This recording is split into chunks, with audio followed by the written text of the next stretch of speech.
Okay, serious question. At what point did The Fast and the Furious stop being about cars and start being about launching muscle cars into space? I'll tell you when, right around the time the franchise became a full-blown satire, and nobody noticed. Seriously, these movies aren't just dumb fun anymore. They're self-aware cinematic parodies, wearing tank tops and talking about family every 10 minutes. But the real twist? Most people still think it's unironically serious. Stick around till the end, because the last point I make might actually explain why this franchise refuses to die. Before we slam the Enos and drift through logic, hit subscribe, turn on notifications, and tell me in the comments what movie or TV show I should break down next. This is director Ammar Hejazi, and today we're peeling out into a billion-dollar saga that started with stolen DVD players and ended with a global physics-defying superhero team. Let's go back to 2001. The original Fast and the Furious, a fun, gritty little movie about street racers jacking electronics from trucks, low stakes, underground culture, Vin Diesel growling about family while drinking Coronas in a garage. Now flash forward to Fast 10 and they're international operatives. They fight cyber terrorists. They fall out of airplanes and cars.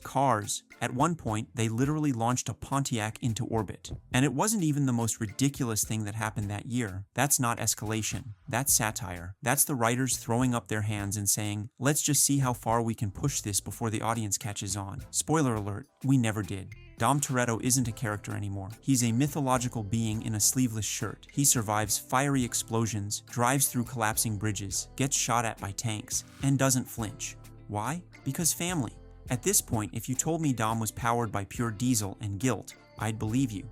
But here's the thing. The movies know this. They lean into it. They've made him so overpowered, it's like watching Batman with an engine swap. It's a running joke wrapped in a straight face. Dom doesn't have superpowers. He has plot armor made of emotional monologues. You remember Looney Tunes, right? Characters falling off cliffs and walking away, using anvils and jetpacks and somehow living? That's Fast and Furious now. You've got cars that defy gravity, magnets that pick and choose what they attract, and physics that was clearly left behind around Fast 5. In F9, they literally swing a car across a canyon, like it's Tarzan on 4 wheels. This is not realism. This is parody. You can't keep a straight face and say these are grounded action films. You can, however, accept that they're the most expensive meme in cinematic history. Let's talk about the dialogue. These scripts are so self-serious they loop back around and become comedy gold. Lines like, "You don't turn your back on family, even when they do. I don't have friends, I got family. Dom, I believe in you more than gravity." Okay, I made that last one up, but honestly, it could be real. That's the tone now. It's like they dared themselves to make Vin Diesel say the cheesiest line possible and deliver it like he's giving a TED Talk on loyalty. It's beautiful and ridiculous. Alright, here's the most important part. The Fast and Furious franchise is one giant inside joke. And the longer it runs, the more committed it becomes to the bit. It's not a story anymore. It's a flex, a challenge. Every movie asks, how can we go even dumber and still make $1 billion? And the answer is always easily, because we want it. We want the absurdity. We want cars jumping off buildings. We want Dom to catch someone with the hood of his Charger like it's a mattress. And deep down, the people making these films know it's absurd. They've embraced the joke. We're just too attached to the nitrous-powered nostalgia to admit it. So yeah, it is satire. It's just wearing a tank top, holding a wrench, and whispering, you never turn your back on family. So, is Fast and Furious high cinema?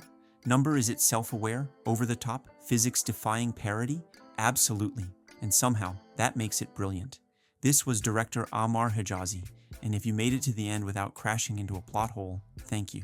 Smash that like button, drop your pick for the next breakdown in the comments, and don't forget to subscribe for more cinematic truth bombs. Until next time, ride or die, baby, but mostly ride.